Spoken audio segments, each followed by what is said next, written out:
شروع اللہ کا نام لے کر جو بڑا مہربان نہایت رحم والا ہے۔ جو چیزیں آسمانوں میں ہیں اور جو چیزیں زمین میں ہیں سب اللہ کی تسبیح کرتی ہیں، اور وہ غالب ہے، حکمت والا ہے۔ وہی تو ہے جس نے کفار اہل کتاب کو پہلی لشکر کشی پر ہی ان کے گھروں سے نکال دیا۔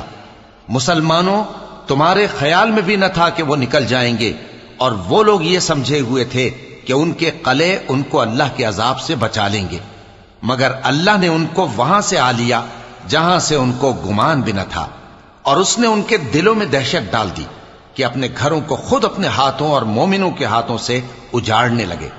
تو اے بصیرت کی آنکھیں رکھنے والو، عبرت حاصل کرو۔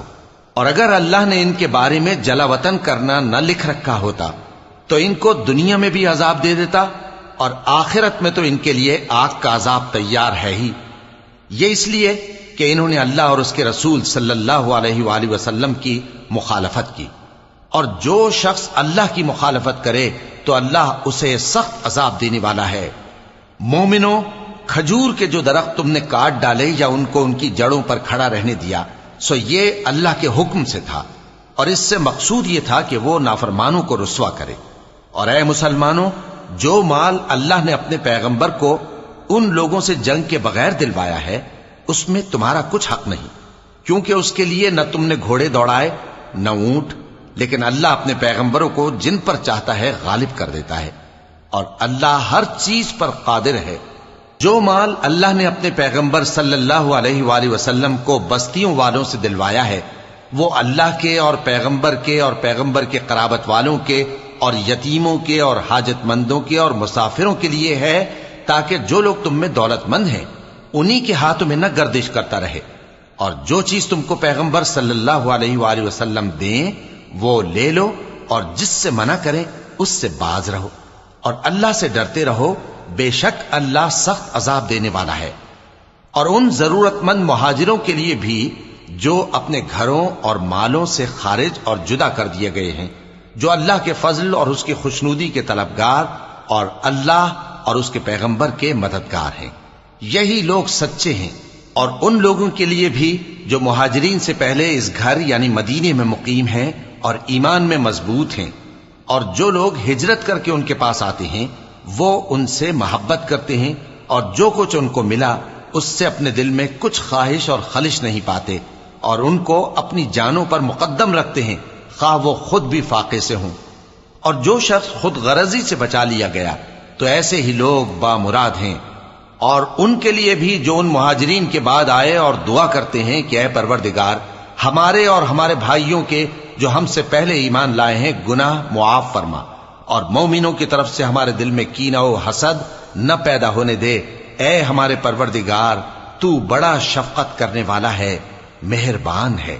کیا تم نے ان منافقوں کو نہیں دیکھا جو اپنے کافر بھائیوں سے جو اہل کتاب ہیں کہا کرتے ہیں کہ اگر تم جلا وطن کیے گئے تو ہم بھی تمہارے ساتھ نکل چلیں گے اور تمہارے بارے میں کبھی کسی کا کہا نہ مانیں گے، اور اگر تم سے جنگ ہوئی تو تمہاری ہی مدد کریں گے، مگر اللہ ظاہر کیے دیتا ہے کہ یہ جھوٹے ہیں۔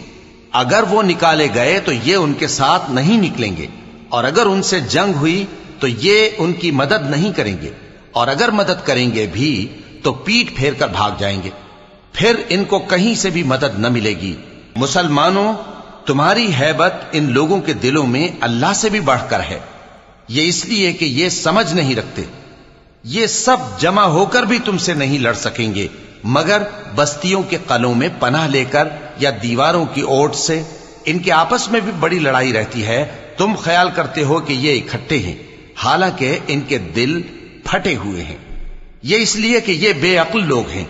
ان کا حال ان لوگوں کا سا ہے جو ان سے کچھ ہی پیشتر اپنے کرتوت کی سزا کا مزہ چکھ چکے ہیں، اور ان کے لیے دکھ دینے والا عذاب تیار ہے۔ منافقوں کی مثال شیطان کی سی ہے کہ انسان سے کہتا رہا کہ کافر ہو جا، پھر جب وہ کافر ہو گیا تو کہنے لگا کہ مجھے تجھ سے کچھ سروکار نہیں، مجھ کو تو اللہ رب العالمین سے ڈر لگتا ہے۔ تو دونوں کا انجام یہ ہوا کہ دونوں دوزخ میں جائیں گے، ہمیشہ اس میں رہیں گے، اور بے انصافوں کی یہی سزا ہے۔ اے ایمان والو، اللہ سے ڈرتے رہو، اور ہر شخص کو دیکھنا چاہیے کہ اس نے کل یعنی آخرت کے لیے کیا سامان بھیجا ہے۔ اور ہم پھر کہتے ہیں کہ اللہ سے ڈرتے رہو، بے شک اللہ تمہارے سب اعمال سے خبردار ہے۔ اور ان لوگوں جیسے نہ ہو جانا جنہوں نے اللہ کو بھلا دیا تو اللہ نے انہیں ایسا کر دیا کہ وہ خود اپنے آپ کو بھول گئے۔ یہی لوگ ہیں نافرمان۔ اہل دوزخ اور اہل بہشت برابر نہیں، اہل بہشت ہی کامیابی حاصل کرنے والے ہیں۔ اگر ہم یہ قرآن کسی پہاڑ پر نازل کرتے تو تم اس کو دیکھتے کہ اللہ کے خوف سے دبا اور پھٹا جاتا ہے۔ اور یہ مثالیں ہم لوگوں کے لیے بیان کرتے ہیں تاکہ وہ غور کریں۔ وہی اللہ ہے جس کے سوا کوئی معبود نہیں، پوشیدہ اور ظاہر کا جاننے والا، وہ بڑا مہربان ہے، نہایت رحم والا ہے۔ وہی اللہ ہے جس کے سوا کوئی عبادت کے لائق نہیں، بادشاہ حقیقی، ہر عیب سے پاک، سلامتی دینے والا، امن دینے والا، نگہبان، غالب، زبردست، بڑائی والا۔ اللہ مشرکوں کے شرک سے پاک ہے۔ وہی اللہ تمام مخلوقات کا خالق، ایجاد و اختراع کرنے والا، صورتیں بنانے والا، اس کے سب اچھے سے اچھے نام ہیں۔ جتنی چیزیں آسمانوں اور زمین میں ہیں سب اس کی تسبیح کرتی رہتی ہیں، اور وہ غالب ہے، حکمت والا ہے۔